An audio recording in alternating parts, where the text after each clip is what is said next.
Oficina Viva! Jurídica. Mais uma vez, Edson prazer. Chu. Edson Chu, sim, representante daqui do nosso canal, da nossa página Oficina Jurídica.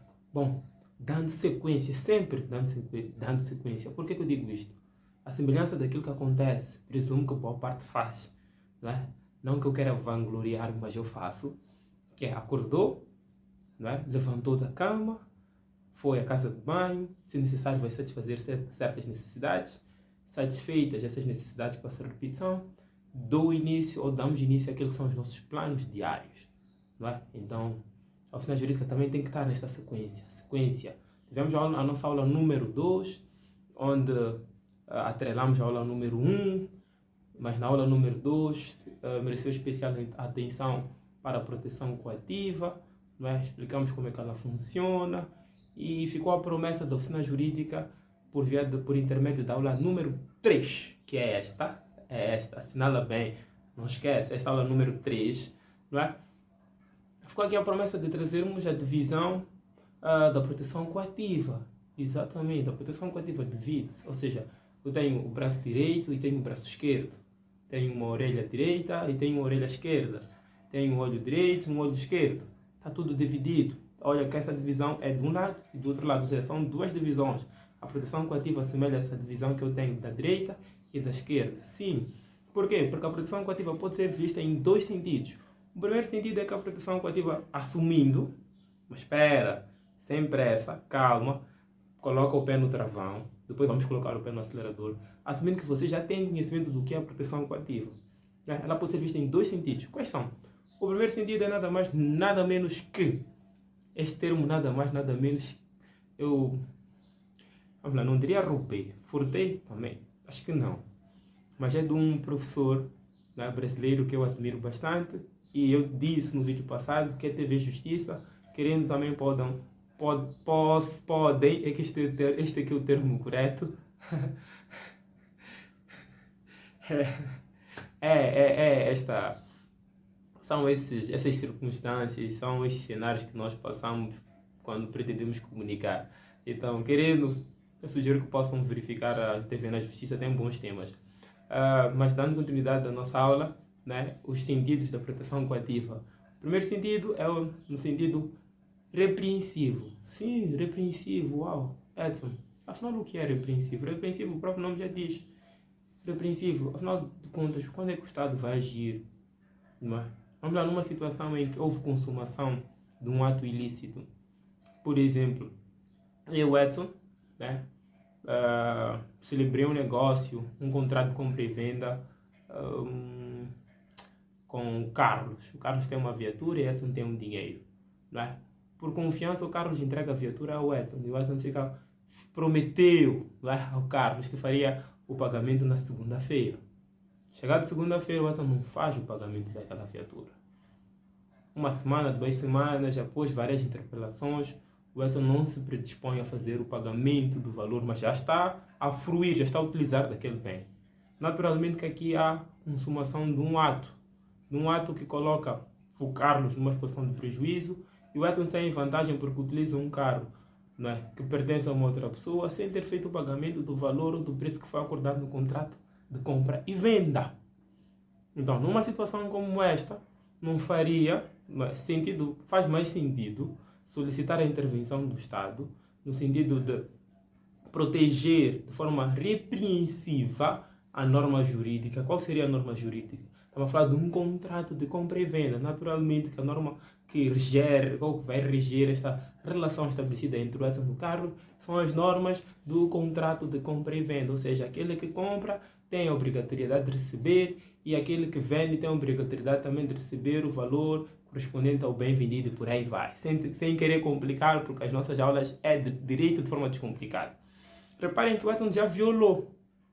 Não é? Pelo fato de Edson ter violado uma disposição, ou seja, não ter feito o pagamento de um determinado valor ao Carlos, não é? O Estado vai intervir para sancionar. O Estado vai intervir para obrigar que o Edson faça o pagamento do valor correspondente ao preço do carro.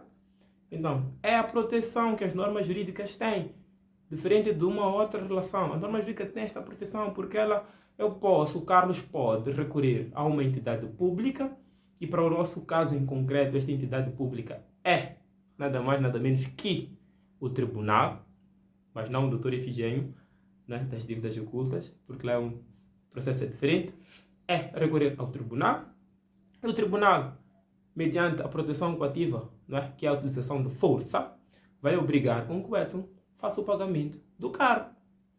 Repare, a proteção coativa no sentido repreensivo é quando a violação já foi consumada, ou seja, eu já violei um determinado contrato, eu não cumpri com uma determinada obrigação.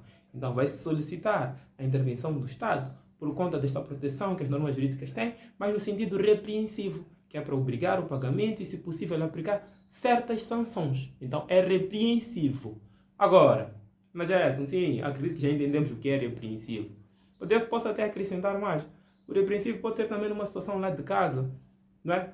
Existe uma norma lá que é proibido, por exemplo, qual seria uma regra? Deixa eu ver se eu me recordo de uma regra da minha família. É proibido utilizar o celular, vamos admitir que temos um celular fixo em casa, sem o consentimento do pai ou da mãe.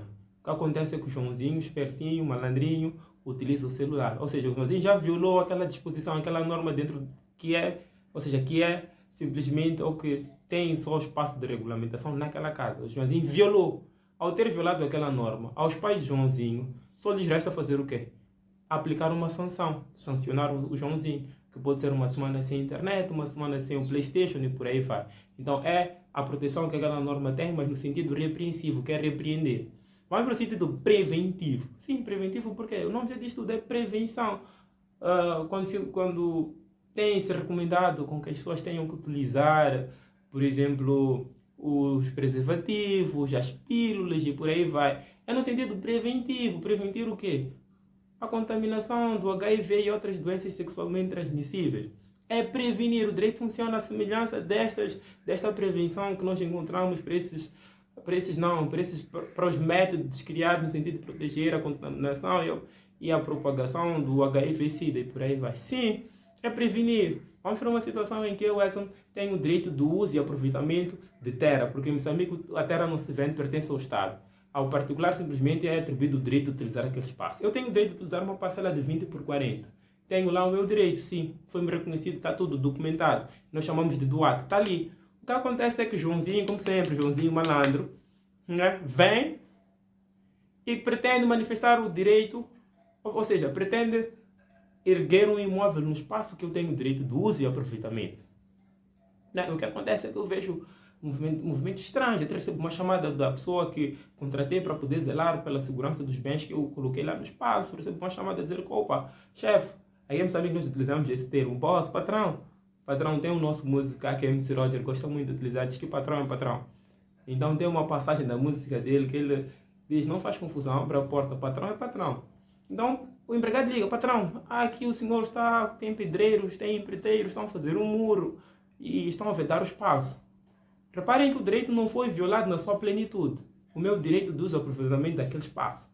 Então, nesta situação, eu vou recorrer ao tribunal para prevenir a violação de um determinado direito, a consumação de uma violação. Ou seja, o direito não foi violado na sua plenitude. E por via disso. Por quê? Porque ele simplesmente está a colocar uma vedação. Ainda não começou a erguer o imóvel que ele pretendia fazer lá. Então, numa situação como esta, a proteção coativa não será no sentido repreensivo como tal, será no sentido preventivo, prevenir que os atos que o Joãozinho pretende praticar naquele espaço possam dar continuidade e por via disso possam trazer mais prejuízos para o direito de uso e aproveitamento do Edson. Sim, é preventivo, ainda não foi violado na sua plenitude, não foi consumada a sua violação. Então, ou seja, são estes dois sentidos que a proteção coativa tem, que é o sentido, primeiro, repreensivo, sancionar, preventivo, prevenção. Olhem sempre para a utilização dos preservativos, das pílulas e por aí vai, que é para prevenir. O direito funciona à semelhança destes métodos que são utilizados para a prevenção e propagação até do Covid-19, das doenças sexualmente transmissíveis. Este foi o nosso tema, a sequência, dando continuidade à aula número 2 para o dia 2. Né? Proteção coativa preventiva e repreensiva. espero, porque na próxima aula, na aula 4, iremos dar sequência a este, sim, porque não iremos trazer uma outra situação, uma outra aqui. Melhor, deixo para outra aula. Para esta, sugiro que vejam, possam também sugerir, se for necessário, partilhem e coloquem lá o vosso gosto, que a Oficina Jurídica gosta, e estaremos sempre aqui à disposição. Um forte abraço, mais uma vez, prazer, Edson Tchumon Macombo. Até a próxima!